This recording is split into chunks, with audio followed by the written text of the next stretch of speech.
Des forêts englouties encerclées de pics tranchants où des animaux extraordinaires prennent des chemins dangereux dans des conditions extrêmes. Avec un œil vers le passé et un autre vers l'avenir, ils vivent au milieu d'arbres qui poussent à l'envers, de forêts épineuses et de jungles impénétrables.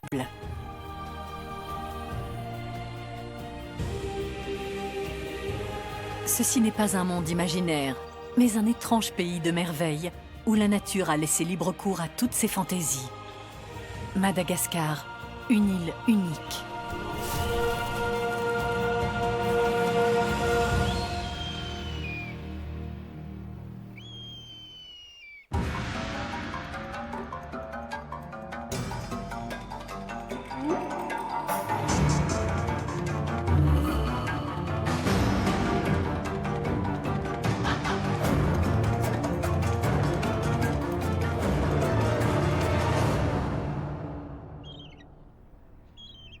Isolée à plus de 400 km à l'est des côtes africaines, Madagascar est une île tropicale paradisiaque.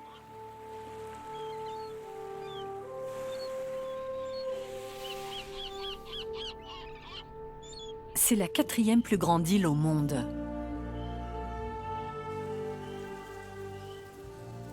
Elle compte une étonnante variété de paysages entre les forêts tropicales luxuriantes et les terres semi-désertiques.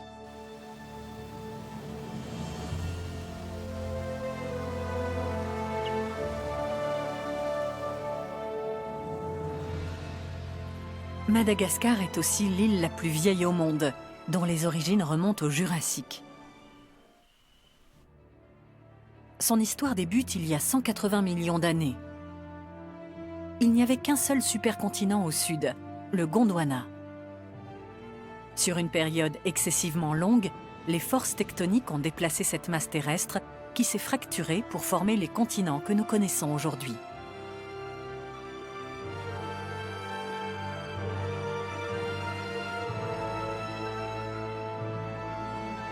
Madagascar est né il y a environ 90 millions d'années. Coupée du reste du monde depuis des millénaires, 90% des espèces animales et végétales de l'île ne vivent nulle part ailleurs dans le monde.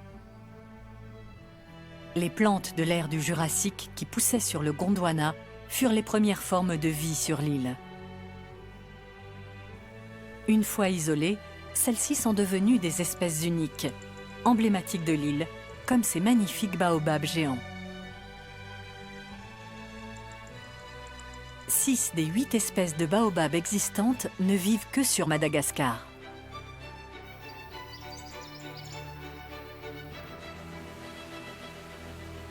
La vie insulaire a aussi créé des animaux très particuliers. Les animaux les plus anciens, comme les grenouilles et les reptiles, furent les premiers passagers de l'île à la dérive. À cause de l'isolement, ils ont dû s'adapter et évoluer. Plus incroyable encore, d'autres animaux sont arrivés plus tard, après s'être échoués sur les plages comme des naufragés.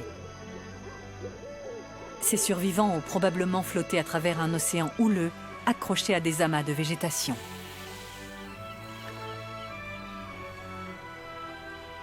Ces pionniers ont découvert une île aux habitats variés qu'ils se sont appropriés.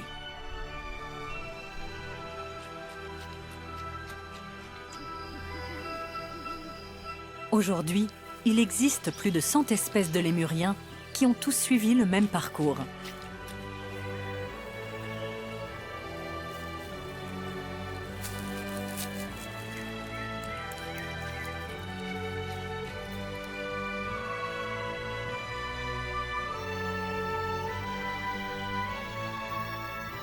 Séparé du reste du monde, Madagascar est le dernier laboratoire biologique de la planète. Tout le monde a le droit d'être différent.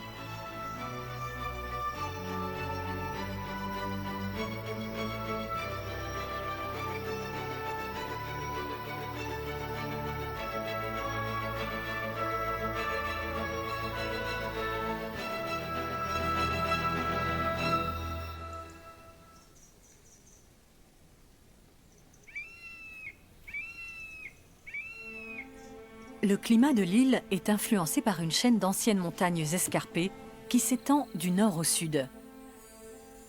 Haute de presque 3000 mètres à certains endroits, elle divise l'île en deux. Suite à la fracture du Gondwana, des activités volcaniques ont créé les montagnes. Mais aujourd'hui, il n'y a plus de volcans actifs. Le danger vient des montagnes qui ont un effet dévastateur sur l'environnement. Ce sont elles qui créent la pluie.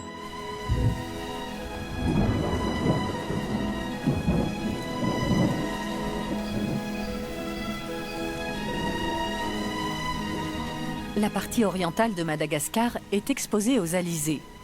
Ces vents chargés de vapeur d'eau soufflent depuis l'océan Indien. Cet air humide se rafraîchit quand il s'élève au-dessus des montagnes, puis se condense en gouttes de pluie. Il tombe de fortes précipitations pendant au moins 240 jours par an. Les montagnes attirent l'humidité et en privent le reste de l'île. Par conséquent, Madagascar possède une grande variété de zones climatiques. Des forêts tropicales chaudes et humides à l'est, une région montagneuse plus fraîche au centre, des forêts de feuillus dans les plaines de la côte occidentale et un semi-désert aride au sud.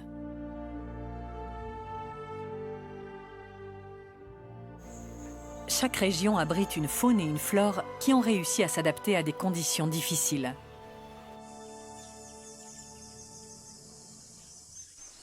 La forêt vierge recouvre toute la partie orientale de Madagascar. Elle héberge plus de la moitié des espèces vivant sur l'île. Ce qui permet à ce vaste écosystème de survivre, c'est l'eau.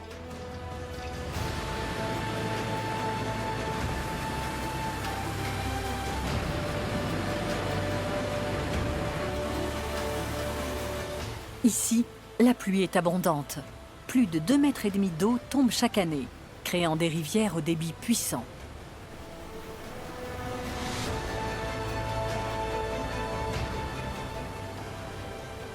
Les températures tombent rarement en dessous de 25 degrés. Ce sont des conditions idéales pour les arbres tropicaux.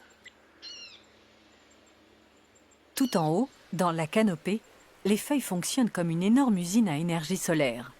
Elles piègent la lumière du soleil et la convertissent en nourriture. La production de l'usine alimente tout un éventail d'animaux.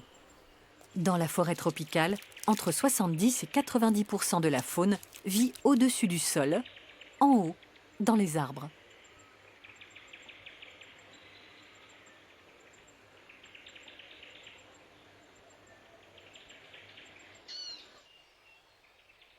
De tous les résidents des cimes, les lémuriens, comme ces propithèques de Milne Edwards, sont les plus étonnants.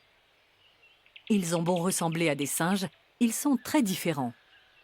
Leur évolution depuis leur ancêtre commun s'est faite sur 65 millions d'années. Contrairement aux singes, leur pouce n'est pas réellement opposable et leur queue n'est pas préhensile. De plus, ils ont un cerveau plus petit par rapport à la taille de leur corps. Les propithèques de Milne Edwards doivent parcourir de longues distances dans la canopée pour trouver suffisamment de feuilles, de graines et de fruits.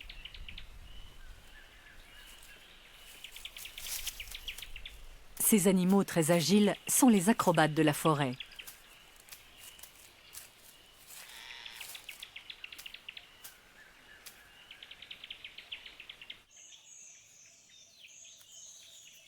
Les lémuriens sont un des groupes de primates les plus variés. Une espèce sur 3 vit dans la forêt tropicale de l'île. Ceci provoque une forte concurrence sur le plan alimentaire. Les lémurs à ventre roux échappent à cette rivalité en se nourrissant autant le jour que la nuit. Ils sont les seuls à pouvoir le faire. Cette faculté leur permet de se trouver une place, rien que pour eux.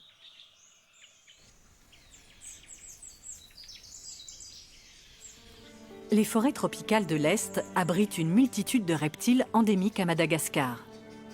L'un des plus rares est le caméléon de la montagne d'Ambre. Trouver son espace est une priorité dans la canopée et chaque individu doit défendre son précieux territoire. Ce mâle annonce son message en couleur. il a remarqué un jeune mâle rival qui traîne dans son arbre.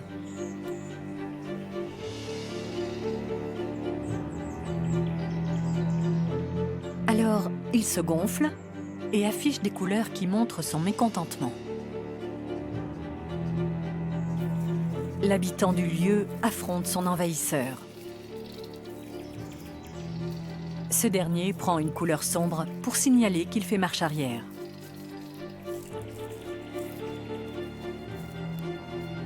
Il ne veut pas prendre le risque de se battre. Les dents des caméléons sont acérées et peuvent infliger de méchantes morsures.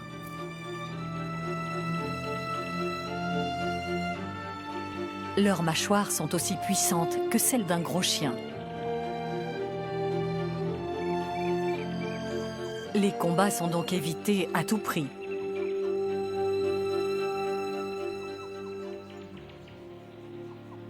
Alors que la canopée est le lieu de la concurrence et des conflits, le sous-bois connaît une vie plus calme. Le haut des arbres protège le sol de la forêt où les habitants s'abritent contre les vents et le soleil intense. Plus de 95% de la lumière est absorbée par la canopée. La croissance primaire est donc minime sur le sol du sous-bois. La plupart des organismes qui vivent à terre participent au recyclage des résidus tombés d'en haut. Même les arbres gigantesques sont peu à peu désintégrés et recyclés par des organismes comme ces champignons en forme de console.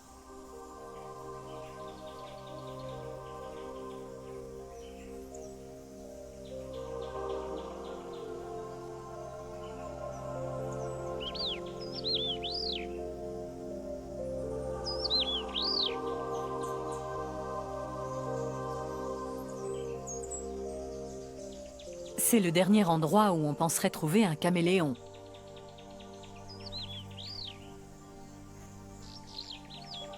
Cet animal est particulièrement adapté à la vie dans les branches.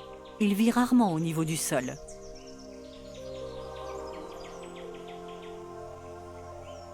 Le caméléon Brookésie est l'un des plus petits au monde. Il n'est pas plus gros que la largeur d'un pouce humain. Cet animal minuscule a une astuce pour surmonter les obstacles.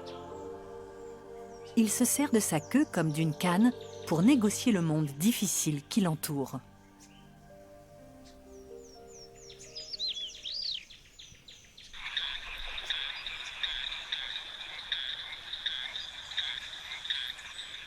Plus de 300 espèces de grenouilles sont présentes à Madagascar. C'est dans la forêt tropicale que l'on trouve le plus de variétés.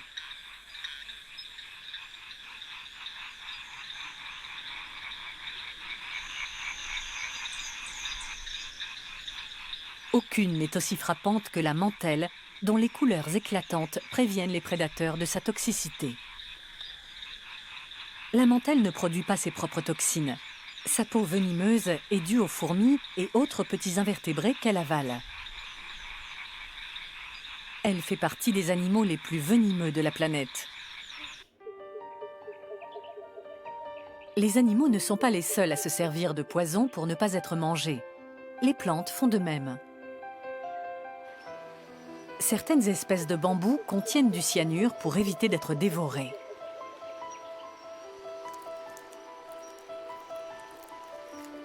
Trois différentes espèces d'apalémures vivent dans la forêt tropicale.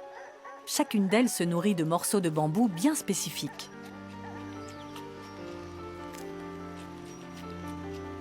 Pour éviter la concurrence, l'apalémure dorée s'est accommodée des pousses de bambou toxiques. Peu lui importe qu'elles contiennent du cyanure.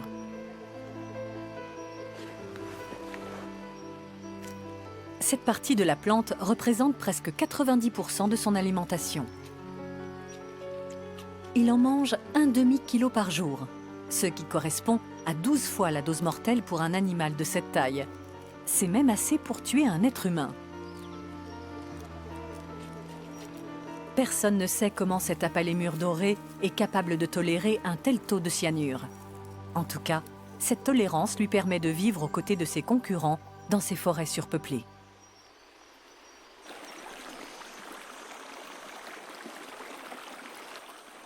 Les forêts tropicales à l'est de Madagascar sont des habitats très variés.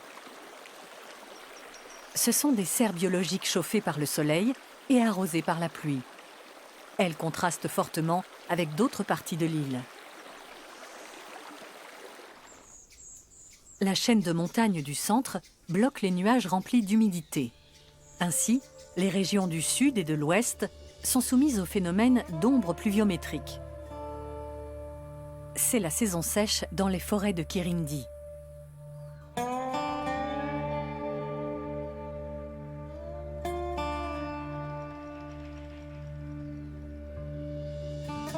Les arbres ont perdu leurs feuilles pour préserver leur eau. Ces forêts de feuillus sont moins variées que les forêts tropicales de l'Est. Elles n'en abritent pas moins une espèce unique de lémurien.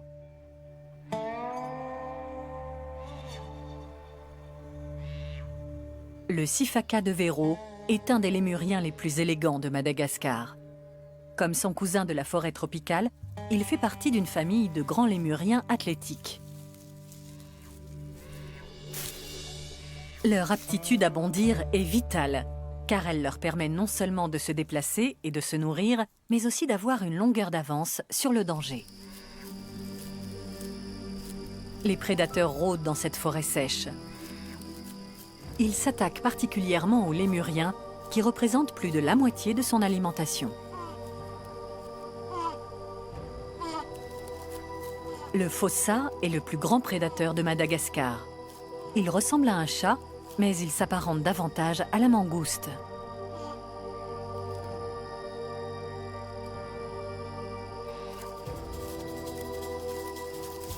Ses griffes rétractables et ses articulations de cheville réversibles lui permettent d'escalader les troncs d'arbres. Mais les sifakas sont déjà loin dans la canopée. Cette fois-ci, ce sont eux qui gardent l'avantage. «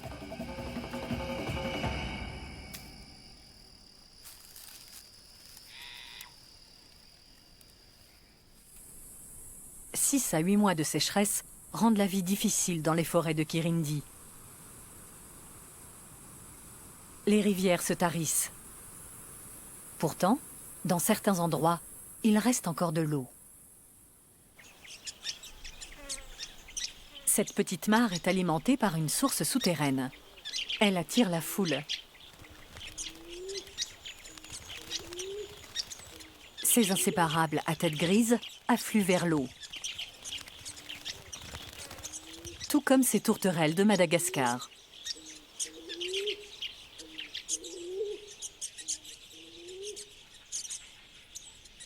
Un martin pêcheur Vinci tente sa chance.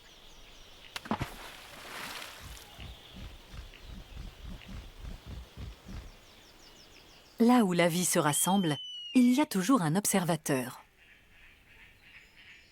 Le busard chasse les oiseaux, les grenouilles et même les lémuriens attirés par l'eau. Cet endroit est une zone de chasse favorite à la saison sèche.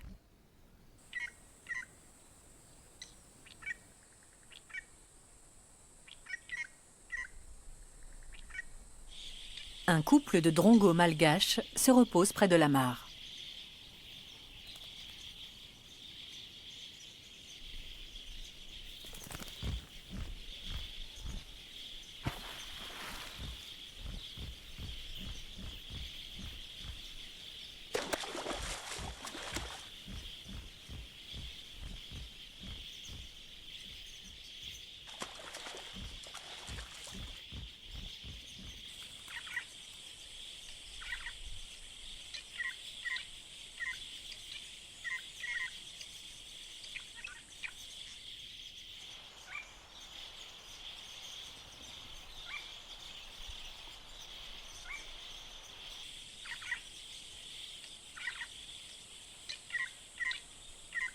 À cette époque de l'année, de nombreux habitants de la forêt sont obligés de se reposer à cause de la chaleur de la mi-journée.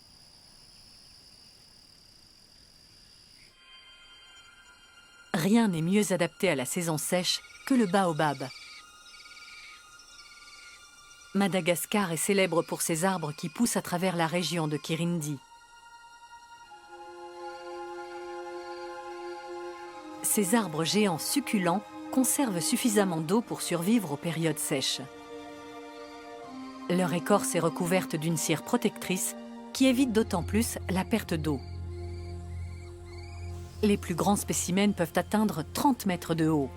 Leurs troncs, larges de 11 mètres, peuvent conserver jusqu'à 120 000 litres d'eau. Ces arbres très anciens sont appelés les arbres de la vie.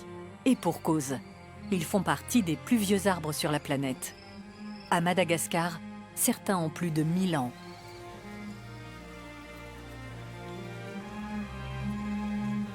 Les vieux arbres sont souvent creux. Ils forment des abris pour les animaux, comme cette famille de cresserelles malgaches. Elles ont prévu que leur couvée naisse au moment des pluies saisonnières. Celles-ci apporteront une multitude de nouvelles pousses et d'insectes. Mais dans cette partie de Madagascar, le temps est imprévisible. Des pluies trop tardives seraient dévastatrices pour ces oiseaux.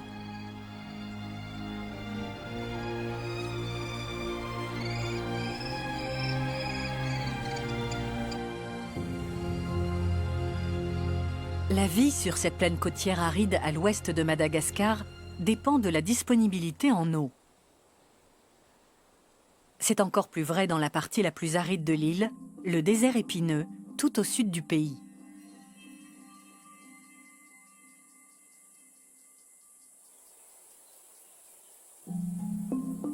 Situé dans la région subtropicale, il reste sec pendant presque toute l'année. Il reçoit moins de 400 mm de pluie par an.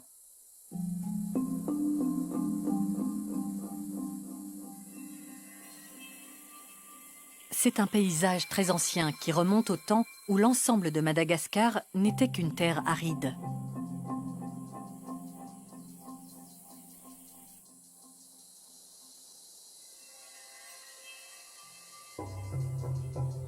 Des 6 espèces de baobab endémiques de Madagascar, la plus étrange pousse ici. C'est le baobab de Grand Didier. Ce paysage est dur et impitoyable. Le sol sableux ne retient pas l'eau.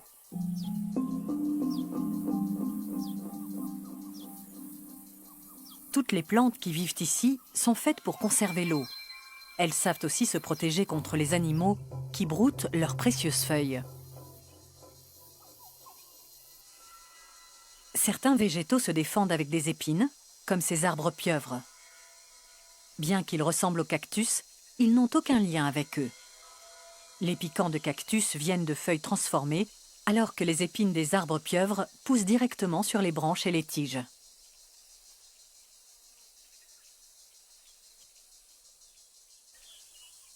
Les habitats secs et sableux conviennent idéalement aux reptiles, comme cet Oplurus, un lointain parent des iguanes d'Amérique du Sud. La chaleur n'est pas le seul facteur qui le fait se presser. Un relier terrestre de Madagascar est dans les parages. Les lézards font partie intégrante de son menu.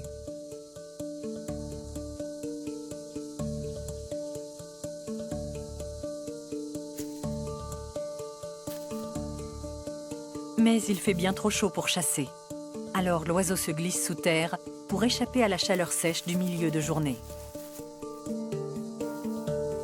La chaleur s'intensifiant, même le lézard ralentit sa course. Il préfère rester à l'ombre et attendre que la fournaise faiblisse. Un tisserin sac à lave mâle se préoccupe aussi de la chaleur, mais pour une autre raison. C'est la période de reproduction. Il doit attirer une femelle en bâtissant le nid parfait. La femelle est très exigeante. C'est le 4e nid qu'il construit, mais elle ne semble toujours pas intéressée. Elle recherche le mâle le plus convenable pour concevoir ses petits. Elle se décidera en fonction de son habileté à bâtir un beau nid. Il n'abandonne pas facilement. Cette fois-ci, ça semble bon. Il est peut-être celui qu'elle choisira. La femelle revient avec quelques brindilles. C'est la preuve qu'elle a fait son choix. Elle a trouvé son mâle idéal. Le tisserin mâle construit le foyer et la femelle s'occupe de l'aménager avec un brin de confort matériel. Ce sont les joies de la vie de famille.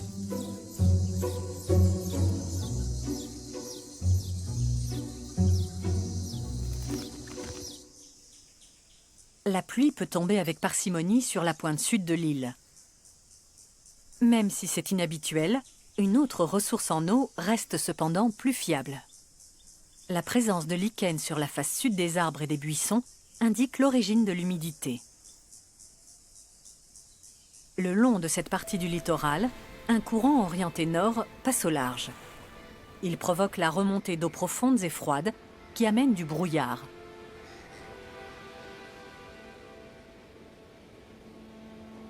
Quand le soir tombe, les nuages se forment.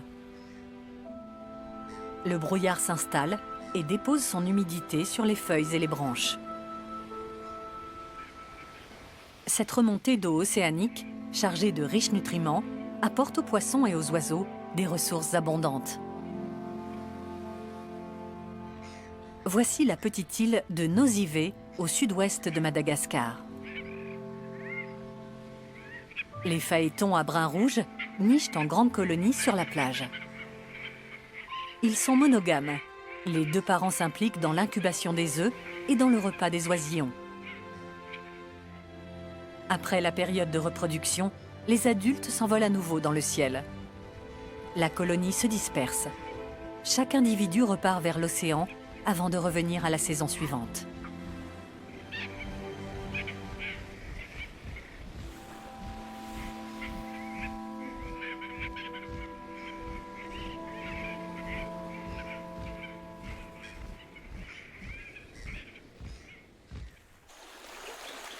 La présence de pluie affecte les paysages variés de Madagascar et sa vie sauvage.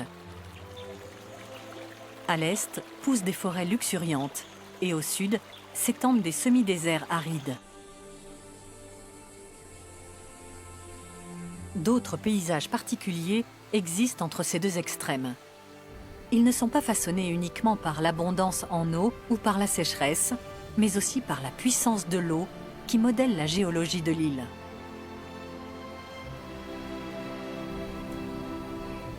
Le meilleur exemple est sans doute la région qui longe la chaîne de montagnes au centre. Voici le paysage de grès du parc national d'Isalo. Depuis des milliers d'années, l'eau provoque une forte érosion. Un air chaud et humide remonte le flanc des montagnes et la pluie tombe sur les régions du centre.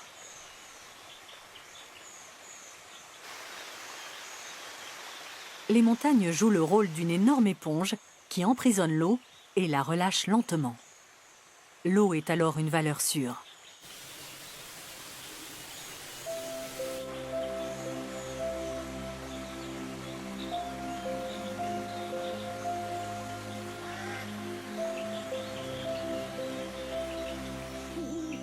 Et là où l'eau coule en continu, la vie s'installe.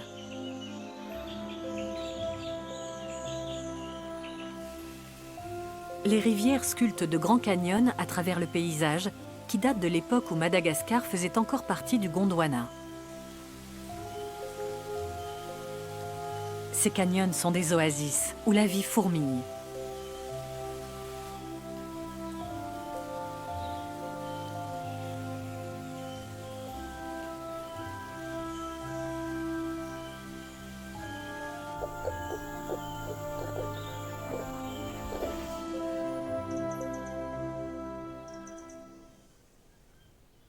Sur les hauteurs, dans les montagnes de grès d'Isalo, les conditions de vie sont très différentes. Quelques rares plantes peinent à survivre.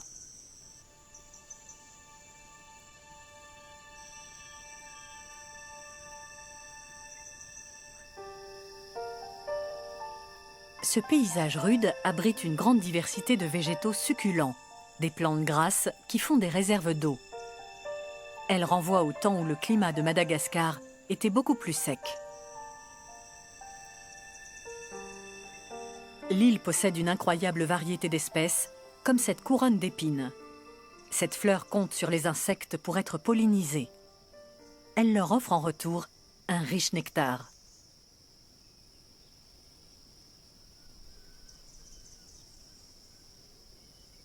Les insectes sont attirés par la couleur de la fleur, mais beauté rime souvent avec danger. Une araignée lynx attend son tour pour un vrai festin.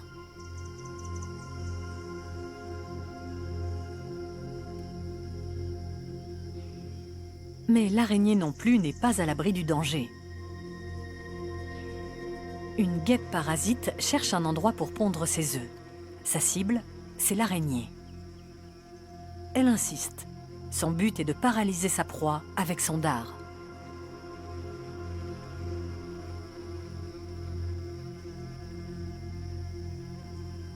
Si elle réussit à l'immobiliser, elle la ramènera dans son nid et pondra ses œufs à l'intérieur du corps de l'araignée.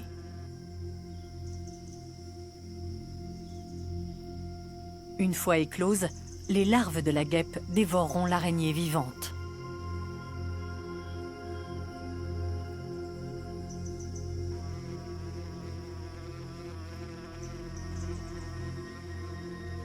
Mais l'insecte manque de temps.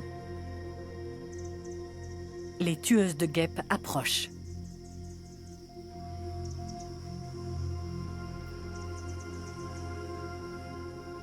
Les pattes mortelles d'une menthe religieuse se referment sur une nouvelle proie. La guêpe parasite en paye le prix. La chance a tourné. C'est elle qui se retrouve maintenant victime de l'araignée.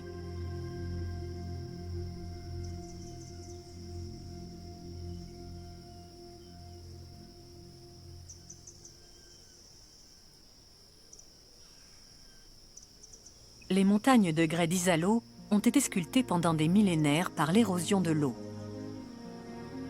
Elles abritent une faune et une flore uniques.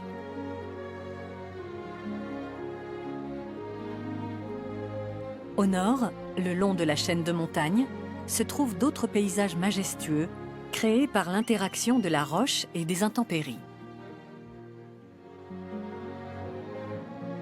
Ces vieilles montagnes de granit remontent à des millions d'années. Rien n'est plus impressionnant que les dômes gigantesques d'Andja, appelés aussi les Trois Sœurs. Le granit est une roche ancienne créée par le refroidissement de bulles de magma en fusion dans les profondeurs de la Terre. Cette roche est si dure qu'elle résiste à l'érosion. Des milliers d'années d'intempéries ne parviennent qu'à lisser sa surface. Ces montagnes abritent la plus grosse population de Makikata à Madagascar. Ces lémuriens sont ceux qui s'adaptent le mieux sur l'île. Ils peuvent survivre à tous ces climats, même les plus extrêmes, comme la sécheresse des déserts du Sud ou la fraîcheur des hautes montagnes d'Andja.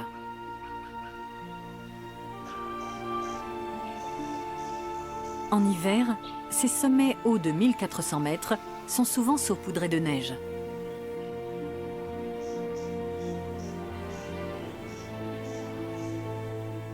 Les maquis de ces montagnes n'ont pas l'air d'en souffrir. Leur fourrure est plus épaisse et ce sont des experts en escalade.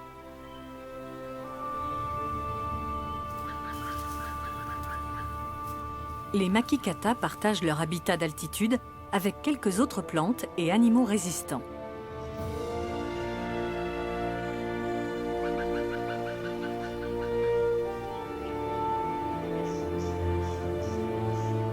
Ils vivent ici malgré un climat et un terrain difficiles.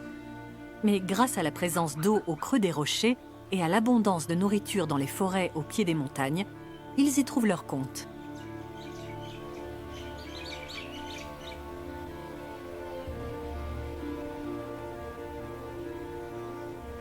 Les dômes de granit de la montagne d'Andja ont résisté au temps et à la puissance d'érosion des précipitations.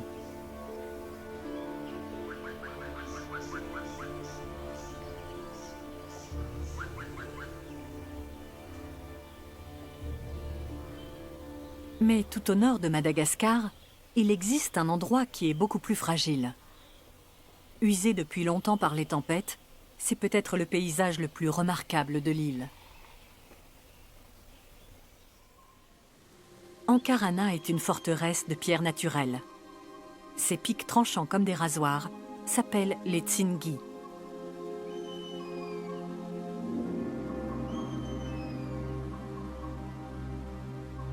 Seules les plantes habituées à la sécheresse peuvent survivre sur les surfaces découvertes.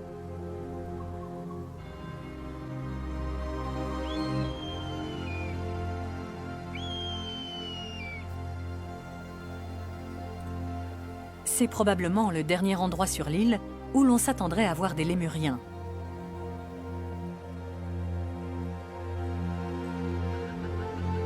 Mais ces lémures couronnés sont assez résistants pour survivre ici.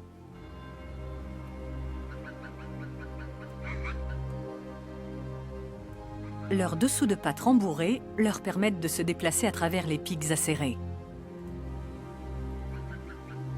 Ils traversent ce magnifique paysage chaque jour pour trouver leur nourriture dans les forêts situées de part et d'autre.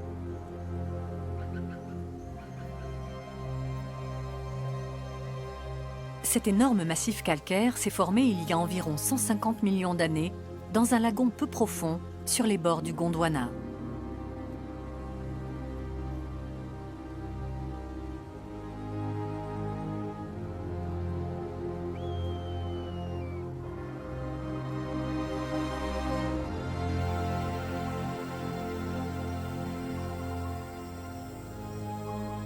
Pendant des millénaires, des milliards de coquillages de plancton marin et des tonnes de fragments de corail se sont déposés sur le fond océanique. Avec le temps, ces sédiments ont été comprimés et sont devenus de la roche.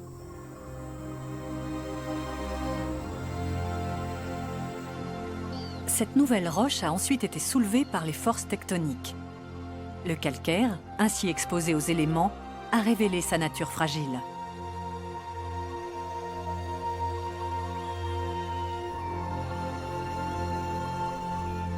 Cette roche sédimentaire s'érode facilement.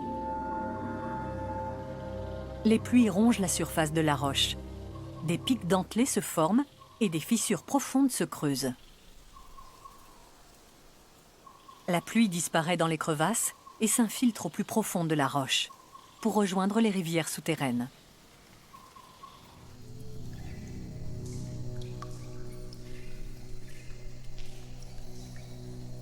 Celles-ci ont sculpté le plus long réseau de cavernes à Madagascar et l'un des plus grands d'Afrique.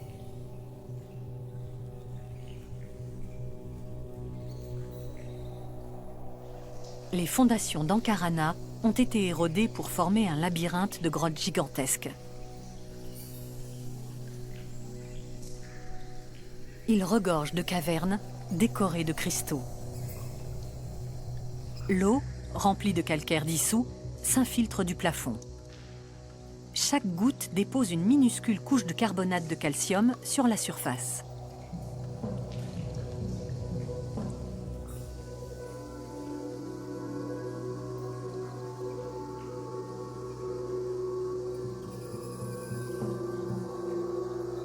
Les racines des plantes qui poussent sur les tsingi à la surface sont recouvertes de calcaire. Elles essaient de se frayer un chemin à travers les fissures pour trouver de l'eau. Ces grottes abritent une collection particulière d'animaux qui vivent sous terre, les chauves-souris. Leurs corps légèrement acides ont érodé les trous dans lesquels elles s'abritent depuis des millénaires. Plus de la moitié des espèces de chauves-souris de Madagascar a élu domicile à Ankarana.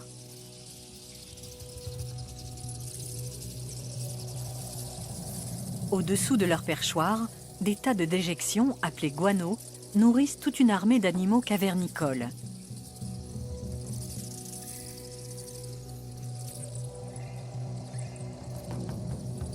Les scorpions aussi comptent sur les chauves-souris. Ils ne mangent pas de guano, mais aiment chasser les insectes qui s'en accommodent.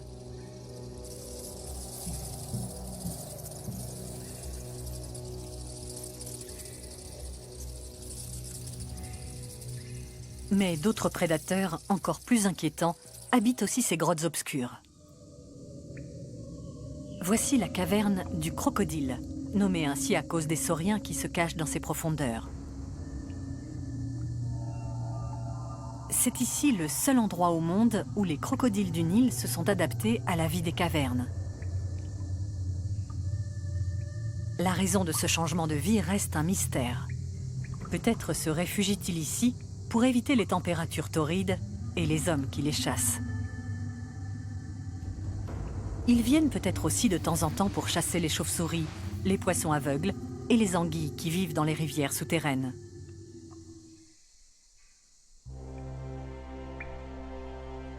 La grotte la plus impressionnante est sans doute la majestueuse grotte cathédrale.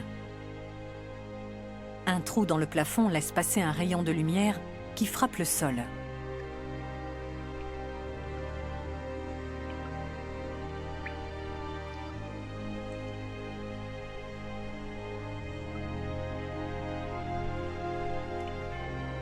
Lentement, la roche du dessus s'érode et un jour, le plafond finira par s'effondrer. L'écroulement des grottes forme des gouffres visibles à la surface des Tsingy. Graduellement, ces cavités se remplissent de matières organiques. Une couche de terre se forme et les plantes peuvent trouver racine dans cet environnement hostile.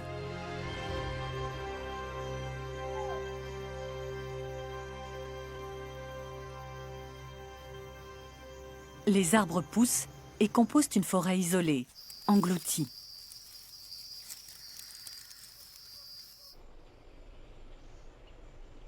Certains végétaux sont très différents, comme les plantes succulentes sans tronc. Elles s'accrochent au tronc des arbres avoisinants pour atteindre la lumière. Du coup, elles n'ont pas à dépenser d'énergie pour leur maintien personnel. Ces forêts sans pareilles sont comme des îles dans une mer de rochers.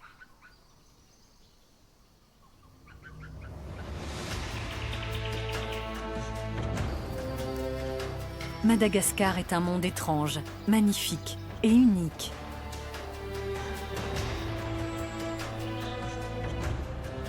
L'île comprend une extraordinaire variété d'habitats et de paysages particuliers.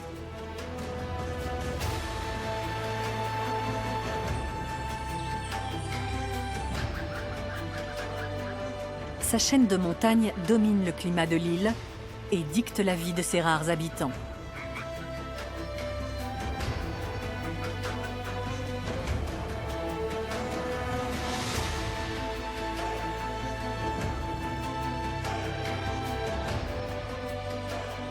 Ces jungles bouillonnent d'animaux très divers.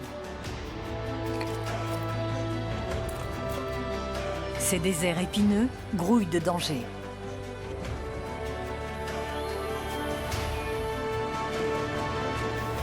Partout où l'on regarde, la vie de l'île est simplement différente de toute autre, spectaculaire et inhabituelle.